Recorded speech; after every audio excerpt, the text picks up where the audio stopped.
आज नै परमेश्वरलाई सम्झ भोलि ढिलो हुन सक्छ। जयमसी सबैजनालाई हामी क्रिसको सेना युट्युब च्यानलबाट प्रत्येक दिन परमेश्वरको जिउँदो वचन लिएर तपाईँहरूको माझमा हामी आउने गर्दछौँ। अनि तपाईँहरू जतिजनाले हामी क्रिसको सेना युट्युब च्यानललाई सब्सक्राइब गरिदिनु भएर हामीलाई निरन्तर हेरिराख्नु भएको छ, सुनिराख्नु भएको छ, तपाईँहरूलाई हामी हृदयदेखि नै धन्यवाद दिँदछौँ। आज तपाईँहरूको माझमा मैले उपदेशक 12को 1लाई परमेश्वरको वचन लिएर आएको छु।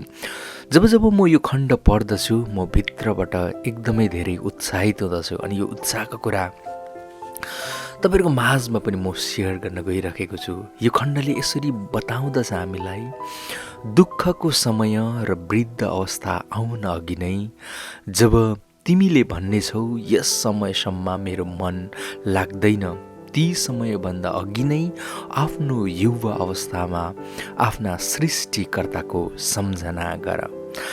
आज मैले तपाईँहरूको माझमा बताउन गएको कुरा चाहिँ सृष्टिकर्ताको सम्झना हामीले गर्नु आवश्यकता छ, त्यो पनि युवा अवस्थामै। मानिस जन्मिन्छ, मानिस जन्मिएपछि अलिकति जवान हुन्छ, जवान भए पछाडि बिस्तारै बिस्तारै मानिस वृद्ध अवस्थामा हुँदछ। बालकमा मान्छे केही पनि गर्न सक्दैन, बिस्तारै बिस्तारै बालक हुर्काउँदै गएपछि जवान अवस्था हुँदछ। जवान अवस्थामा बालकले सबै थोक गर्न सक्दछ, उसँग बल हुन्छ, उसँग तागत हुन्छ।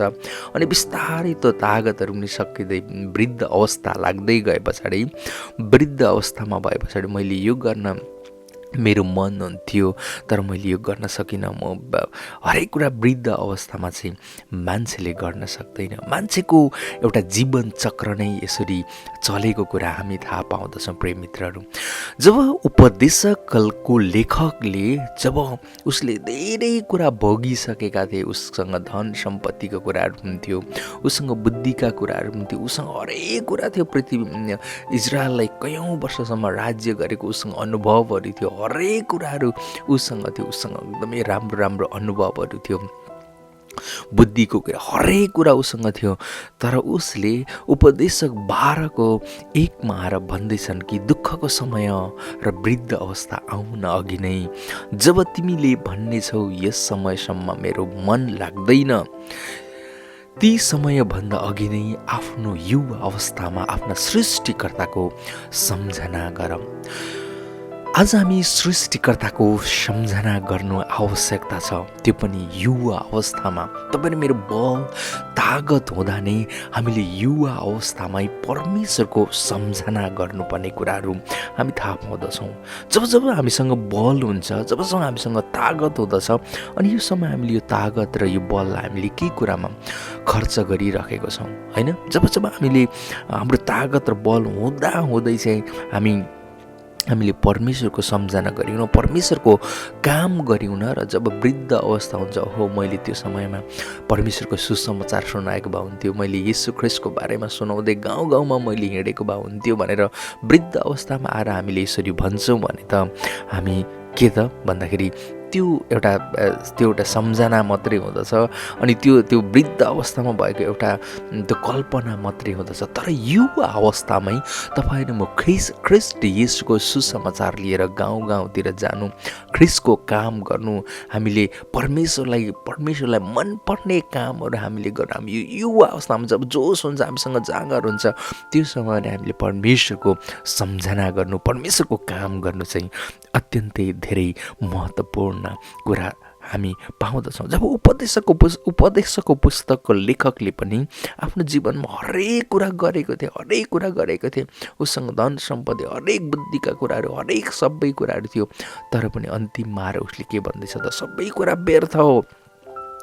तर पनि युवा अवस्थामै परमेश्वरको सम्झना गर्नु चाहिँ सबैभन्दा असल कुरा रहेछ भनेर उपदेशक लेखकले भनेको कुराहरू हामी पाउँदछौँ। जब हामी वृद्ध अवस्था हुन्छ, वृद्ध अवस्थामा विभिन्न समस्याहरू पक्कै पनि हुँदैछ। मान्छेहरू रोग र समस्याबाट सङ्घर्ष भएर पनि ऊ जानु पर्दछ। बुढेसकालमा उसँग त्यो ऊर्जा हुँदैन, उसँग चाहिँ त्यो उत्साह पनि हुँदैन, त्यो आनन्द पनि उसलाई हुँदैन, होइन? यो वृद्ध अवस्थामा अनि मानिस आफैले भन्छ हो मेरो जीवन व्यर्थ गइराखेको छ, व्यर्थ भयो, मैले केही गर्न सकिनँ भनेर वृद्ध अवस्थामा त्यसरी सम्झनुभन्दा पनि हामी युवा अवस्थामा हुँदै परमेश्वरको काम गर्नु, परमेश्वरको सम्झना गर्नु र उहाँको सुसमाचारमा आफ्नो जीवनलाई बलिदान गर्नु चाहिँ सबैभन्दा महत्त्वपूर्ण कुराहरू हामी यो खण्डमा पाउँदछौँ।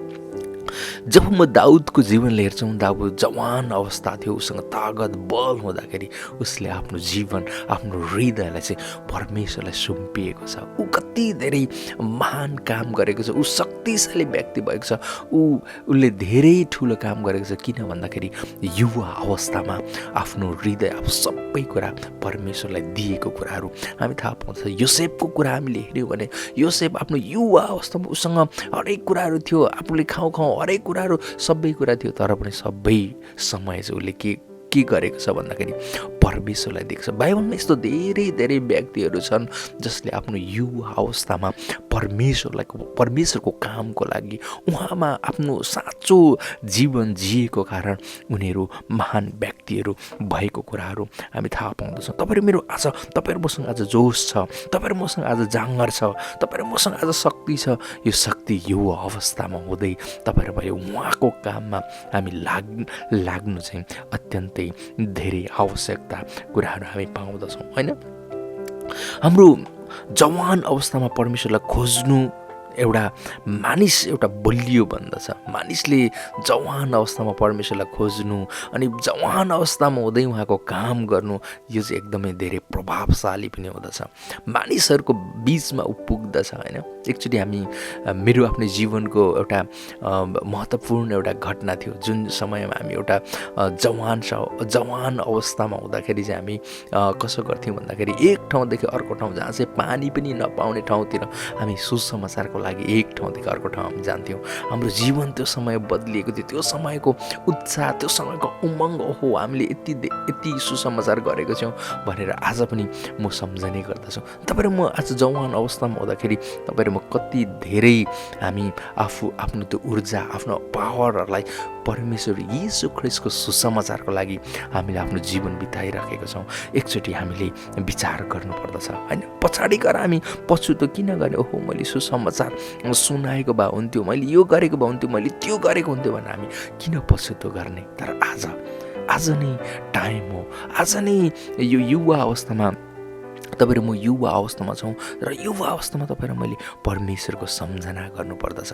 परमेश्वरको कामको लागि हामीले हाम्रो जीवनलाई बलिदान गर्नु साँच्चै नै असल कुरा हुँदछ। त्यही कारणले यहाँनिर उपदेशकको पुस्तकमा लेखकले उपदेशक 12मा भन्दैछ, दुःखको समय र वृद्ध अवस्था आउन अघि नै जब तिमीहरूले भन्नेछौ यस समयमा मेरो मन लाग्दैन, ती समयभन्दा अघि नै आफ्नो युवा अवस्थामै आफ्ना सृष्टिकर्ताको सम्झना गर।